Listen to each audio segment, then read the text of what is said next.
Assalamu alaikum. Good evening, Gambians. Good evening to you all. Dama bëgg a ñëw taxaw waxtaan ak Gambians for very urgent reason.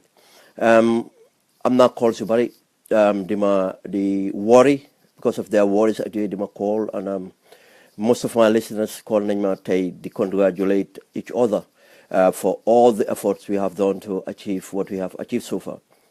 Money, it will just do justice to the Gambians and listeners to come back today and just give a quick video appeal. But Balamad, of that appeal, I just want to say congratulations to all Gambians and all friends of the Gambia for standing up with us to achieve something historic, to uproot a dictator through constitutional means and end up having a peaceful process so far. So far, I emphasize. Okay, there are a lot of worries, there are a lot of concerns about what is going on. But Luma Ampunjaka Asio, and I have a lot of appeals saying, I hope you're not going to leave the radio because I have finished. No. Bumanyo on radio, I have two things to achieve.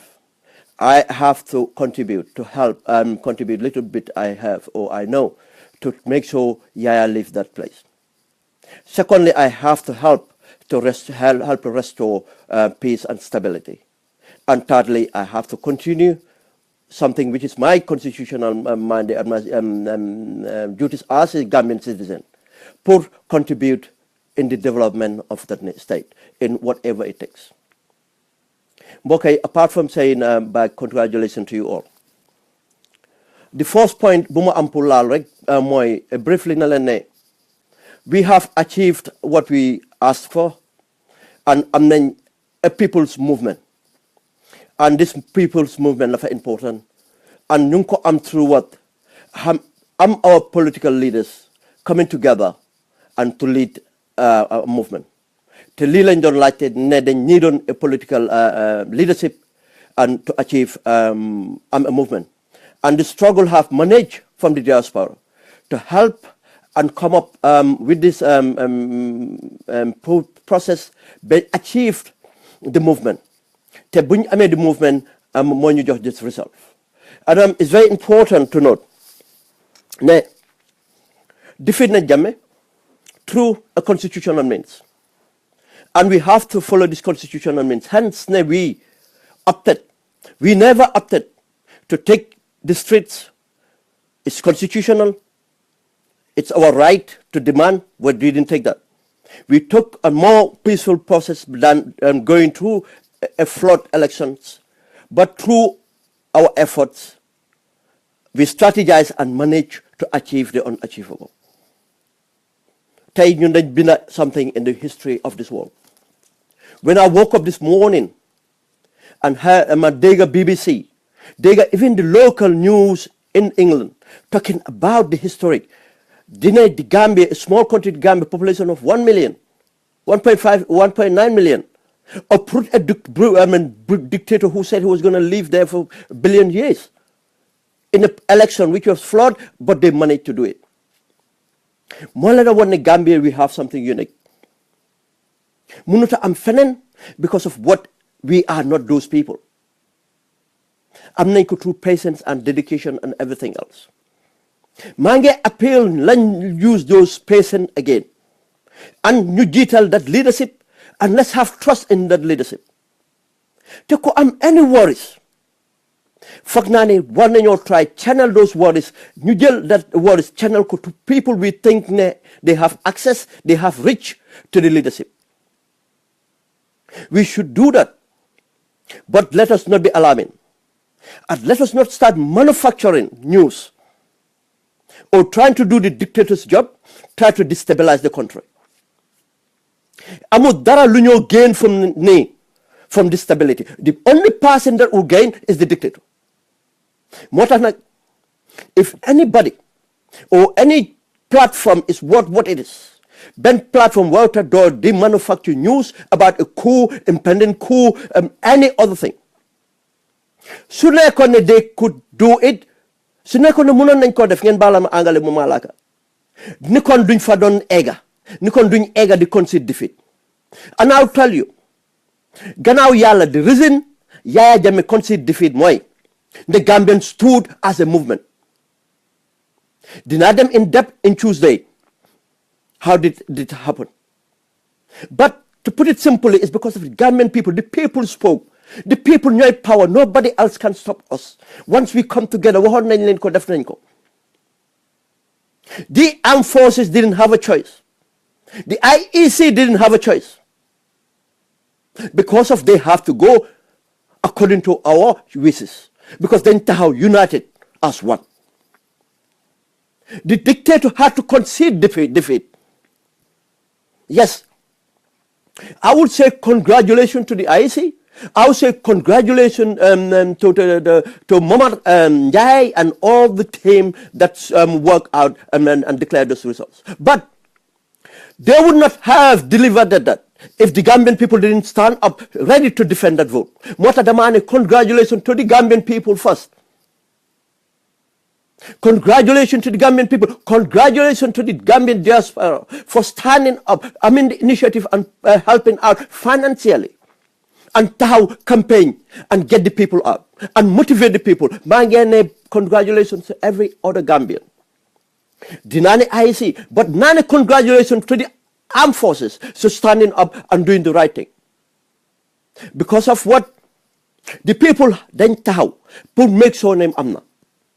The only reason Yaya Jammeh concede defeat, I'm not going to congratulate Yaya Jammeh. No. Tuma ko def. Because xam naa ne miinu ko. Waaye lu ñoo wax mooy Yaya Jammeh conceded defeat. Need two things. Yaya Jammeh don't have an option. So Yaya Jammeh am an option because of xam na ne mënut a use armed forces because of su waree use armed forces xam na ne people will resist. And if people resist, Yaya Jammeh xam na ne he cannot live to expectation. We will prevail. Because of we are fortunate enough in our geopolitics, then amuñ land border with any other country, but we have a land border with a country that is hostile to Yaya Jammeh. They are not friendly to Yaya Jammeh. Why su soobee yàlla dinañ duga loolu into details. Lu ma wax mooy tey I am not part of the people ñuy wax ne let's go and push Yaya Jammeh out of the State House. No, it's not right. Naka la ñoo nangoo dem into constitution nangu dem with the constitution. Buñ xeeb that constitution. Am na lu si manqué, am na su jaaduwul. Ngeen baala ma fa am ku doon call ma du jekk ko. Constitution boobu mooy loo xam ne tey ñun dañ moom lañ jàppa dem through an elections and we manage pour def ko. Léegi nañ toppa constitution bi but maa ngi appeal and to the leadership of the opposition. Sorry, I'm not saying the opposition. maa ngi appeal to President-elect and the team of the government in wait. Taxut ñu nekk di jubilate without doing the due diligence of looking after their security. One, looking after the procedure bu ñoo defa Yaya Jammeh. He's saay-saay la, he's a criminal. But they have to follow the constitution. Su nekkee nag Yaya Jammeh fail na the constitutional process, we still have the people. And we should use the people then. Sorry, keep on calling. That's the only time we should use the people and push Yaya Jammeh out of State House. And that's the only time we should appeal to the army to back us to push Yaya Jammeh out of State House. And then Yaya Jammeh would be where he should be in mile 2. But su nekkee ne tey we are not yet in command. Dealing consolidating power, we are not command of the armed forces. Tey ñun ñu dem provoke ne dañoo dem jël the streets dem provoke Yaya Jammeh and he managed to get out of that corner and list out something that we cannot contain. Who are we to blame? How are we going to dañ ko jox legitimacy to use force because of moom at least for now he is complying by the constitution. Nañ leen am suñ concerns, nañ leen address suñ concerns, but nañ leen ko address to the authorities. Ñun suñ authorities mooy the President-elect and the government in wait.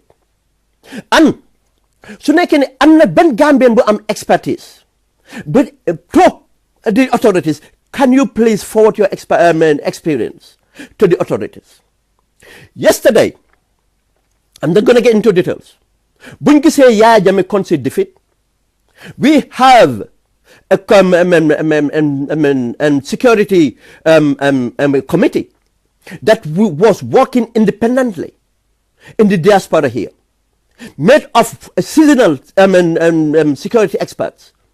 ñoo xam ne dañ dem to institutions and they know what they're talking about, and we have a team already, and that team have delivered and they have contributed in many ways.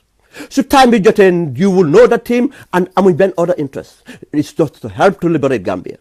And yesterday when we saw the concede defeat, we did definitely we have advised the president in wait, we have advised the government in wait, and we have done even far more than that. But we are not going to tell you guys what we have done because of it's need to know basis. And destination authorities, the opposition, destination president elect and the government in wait, whether they will take our advice or not. Moo tax ñuy appel anybody ku nekk a Gambian feel and am nga concerns, put your concerns to the right authorities. Am nga suggestions or anything, put it to the right authorities. But to go out there to try to scare people, it's not our interest. Our interest is for peace and stability from Nene. It's the interest of any violence or anything, is the interest of the dictator. Su nekkee ne the president-elect and the within government in wait amuñ luñ bugga, then they should tell us, and the Gambians will come out and do the right thing. But su doon ne the only time we could have said ne su Yaya Jammeh bañoon na concede defeat, then we had the right to overrun him and arrest him and put him to Malta. But hence na mu ngee toppa constitution, nañ leen toppa constitution bi to the latter and the spirit of the constitution. Any negotiations and everything, nañ leen ko toppa accordingly. Ba period bi war a elapse or not, or Yaya Jammeh def lu mu war a def.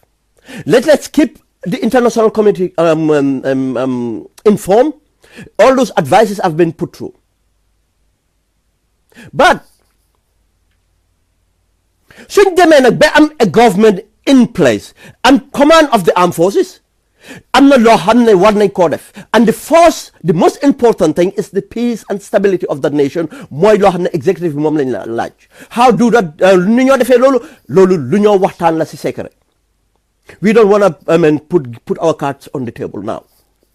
ñun am nañ jox nañ a blueprint and everything. It's ready. Am nañ a leadership boo xam ne he will present it to the government suñ jógee. And that is what we expect. And we expecting the government in wait, and we have advised the government in wait to look for security guarantees from Senegal. And we hope, and we are encouraged so far, that the government in wait and the president-elect are doing the right thing, and all our concerns have been listened to, and we have confidence in them that they would live up to expectation. All the advices, the accessibility of Adama Barrow, we have advised against that. We have advised Adama to constitute a security right now around himself and the coalition partners. Access waf ko wara control. Ñu ngi advise nañ Adama to try to have a private secretary from now. And bu mu nekk private secretary boo xam ne is because of we know him. Na nekk koo xam ne am na competence bi ku xam social media, ku xam ku understand the press. And koo xam ne na mun a brief and the all other. We don't want to speak about all those things here now. Maa ngi appeal to the Gambian people. I have a concern this morning from the Gambia. Ñu ne ma xale yi ñu ngi jubilate, but there are a lot of alcohol intake. There's a lot of marijuana, yamba smoking, and delinquency activities yoo xam ne is about to take over. Today, just before coming to make this video, I was pondering about it. Tukulóor si mu ne ma, my brother, can you please make a video and appeal to the youths on the ground? Then you behave, let them celebrate, but let them not loot, let them not cause any destruction. and maa ngi jël this opportunity on behalf of my sister and every Gambian in the diaspora here ñu ngi leen a ñaan yéen Gambian youths on the ground na ngeen ñaan leen behave yes xam nañ ne da ngeen amoon lu leen naxari génne leen ko with jubilation and everything use satire use anything loo leen am to express yourself but please do it peacefully bu leen laal benn private property bu leen laal benn government property is ours. Remember, Gambia rely on our good nature. Gambia rely on our hospitality. Suñ jikko bon tourist season bi mu ngi on. Nañ leen make sure tourists yi buñ gis anything lu leen a ragal loo. We have to start by now to try to promote Gambia to the international market, put in more tourists for you guys. Moo tax ñu ñaan leen bu leen nangu soo leen gisee seen morom bu jóg bu la daanu si kaw kenn or any bitig bañ leen bu leen si bokka bu leen sàcca alali kenn bu leen yaaxa alali kenn bu leen yaaxa alali government ñoo ko moom moo tax démba kontaan nañ buñ gisee di security forces at maa ngeen ne bugga suma réew thank you very much amen gis nañ looy def noonu kontaan nañ buñ gisee security forces yi with our people celebrating lii lañ doon bugga lii lañ waxoon moom lañ bugga it has given us confidence ne bon luñ waxtaan bu ñoo waxtaan ak Gambians yi waxtaan bu ñoo waxtaan ak suñ brothers and sisters in the security forces ñu ngi koo dégga ñu ngay gën a appeal to the security forces stand fast bu leen nangu kenn nax leen dugal leen si anything constitution bi toppaleen ko ñun lu ñoo wax mooy ne toppaleen constitution bi be with the people bu kenn coup d'état nii duñ any other intervention bu leen dégg scaremongering bi amul benn individual bu nekk in that armed forces that can take out the Gambians bugguma fee name names the accusation la Sol Badji or anybody else they are not our threat we are not their threat pour ne di famen ne am na ku bugg a coup is a lie kenn amul that information bu nañ leen bàyyi nag dundee fen nañ leen bàyyi dundee pour taal Gambia it's no our interest nañ leen dundee pour Gambia am jaama ku ne loo mun di sa capacité sa potentiel nga def ko nga am loo yelloo but this order in Gambia is not our interest this order is not our interest for the Gambia te maa ngi appeal to Gambians buñ am threat ne diaspora will come and take our jobs déedéet diaspora bu jóg fii dem take a job in the Gambia that guy is sacrificing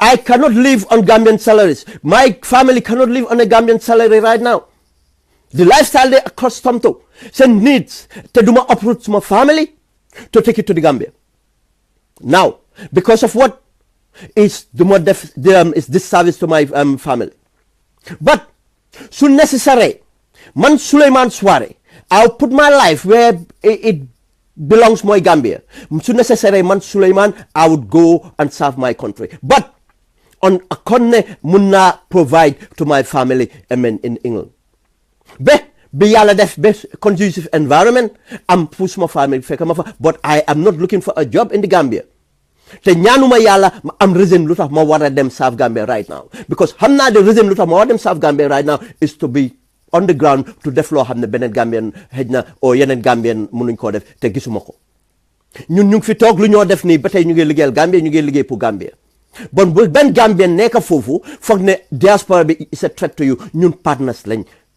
Gambian bu jógee si diaspora bi fi fa sacrifice a lot pour ñëw liggéey Gambia moo tax tam any Gambian bu nekk si diaspora bi am expertise or am anything continue leen liggéey boo leen liggéey soo leen feel ne you can sit here and help leen soo leen feel ne da ngeen am pour dem on the ground pour dimbale soo leen ko mënee sacrifice ndi ku nekk yaa xam lu nekk sa kër maa ngi leen a ñaan sacrifice leen ko bu leen dégga lu leen nit ñi di wax ne soo demee da ngaa ut place kenn bu mu rus dem ut place sa right la pour dem ut place Gambia sa right la to serve Gambia ko am expertise or am anything loo xam ne bëgg nga koo mën a saaf te foog nga ne war nga am nga pour saaf ko demal nga saaf Gambia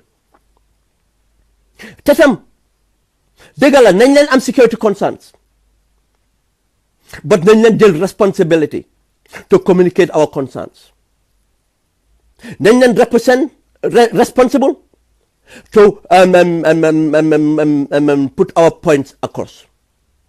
Ku gis Yaya Jammeh muy concede defeat, we know that it's not genuine. And obviously, it doesn't take a brain scientist to wax la ne Yaya Jammeh cannot be genuine. But lan la tax mu concede defeat, I'll come again. It's the people. moo tax bu leen xeeb loo leen def. Election bi nuñ ko wiinee am na secret bu si nekk waaye yëpp it's a legitimate act. Right dañ ko def lu right lañ def la fa nekk stratégie yoo xam ne waxtu bi jotul ñu wax ko waaye su subsequent programmes yu ñëw xam naa ne Gambien si bari ñu ngi laajte lan la tax 42% votuñ moo leen a woon ne Yaya Jammeh fa doon sàcca elections at Gambien ñu doon ragal ne Yaya Jammeh mu ngi register 900 voters waxoon nañ leen ne dem leen elections is winnable and we have delivered that elections winnable. Gambian people have delivered that winning strategy. moo tax ñu leen ne xamoon nañ ne voter register bi waaye suñ waxee ne lu ne duñ ko mun a wax radio there was a reason for it because buñ woon a jox Yaya Jammeh di heads on moo tax Yaya Jammeh fa beetu bu mu demee si polls yi ñu expecté ñu ñëw votuñ there is a reason lu tax ñoo ñëw votuñ and Gambians ñoo ko def bu leen kenn na illegitimate vote bu bari lu tax votuñ ko Gambians ñoo ko def moo tax ñu ne am nañ seasonal security Gambians ñu nekk si biti and they have been working past year on the ground in the Gambia and in the diaspora here. And I mean, they def seen job effectively and it's been painful. Lutamane, it's been painful. This security committee, musuñoo génna in the diaspora ask for penny. Because of anybody ku génna war a laajte money, foog nga war a wax loo ko def te ñun lu ñoo def is covered. Bëggu ñoo wax lu ñoo def, we foot the bill. Ben Gambian joxuñu anything. And the committee is made of 5 people. ñoom ñoo génne seen xaalis foot the bill and do everything that it takes. demuñ GDF laaj leen xaalis because of ku dem GDF laaj leen xaalis foog nga justify xaalis bu pour la te ñun pare yu ñoo wax suñu secret not ne trust suñ GDF but liggéey bu ñoo def life at risk. moo tax tam ñu ngi congratulate our partners our assets ñu nekk in the Gambia right now te ñu ngi leen a encourage those men and women nekk on the ground ñu liggéey ñun ba ñun ñu mun a am little bit luñ mun a contribute to bring victory ñu ngi leen a encourage do the same thing. continue leen def seen liggéey mooy lan jàppale Gambia jàppale the opposition the government in wait and president elect te Gambia ni fàttaleku leen again yéen ñëpp gis ngeen di presidency in Adama Barrow ñu amoon doubt at the beginning gis nañ everyday mu ngi mature lu gën a important in the president mooy nga bugg sa réew lu gën a important in the president mooy nga sincere lu gën a important in the president mooy nga am a team around you ñu sincere ñu dedicated ñu am experience ñu gën a important in the president mooy nga am legitimacy sa nit ñi select la elect la amen nga taxaw loolu moo gën a important nga am the right temperament di nga nekk a president.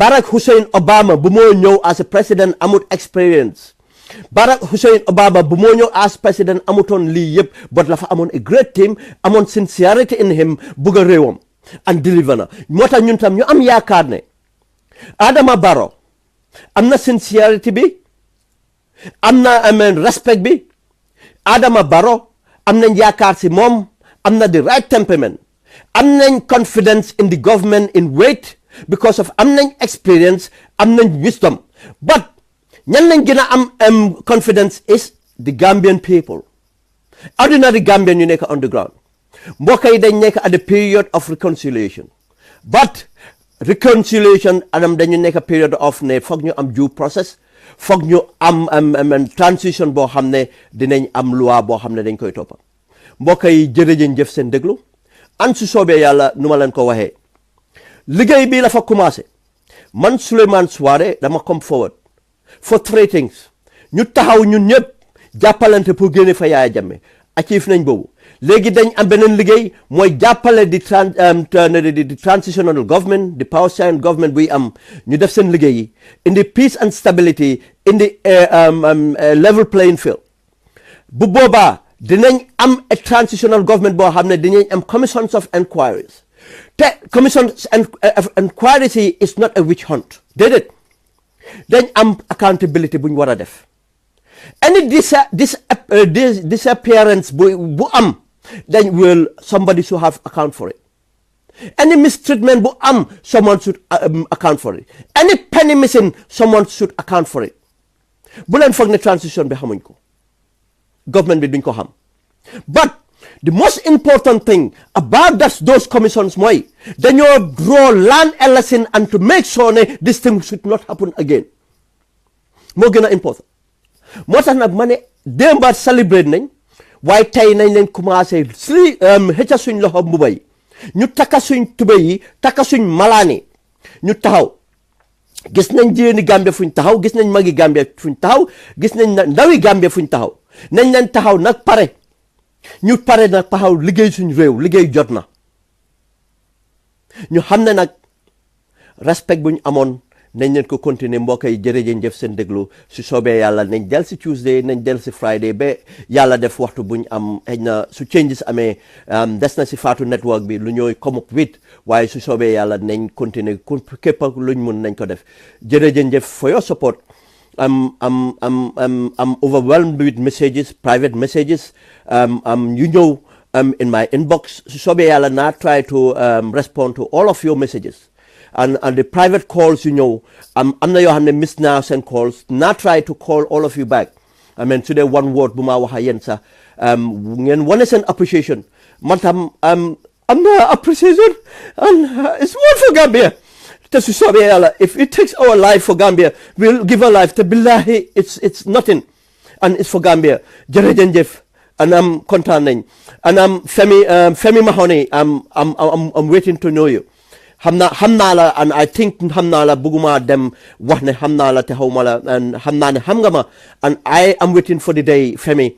Boy, come out, and reveal yourself to us. Or Suneke that I'm ready, you're not ready, can forsula, but gisna sa genuinity have seen what you have done.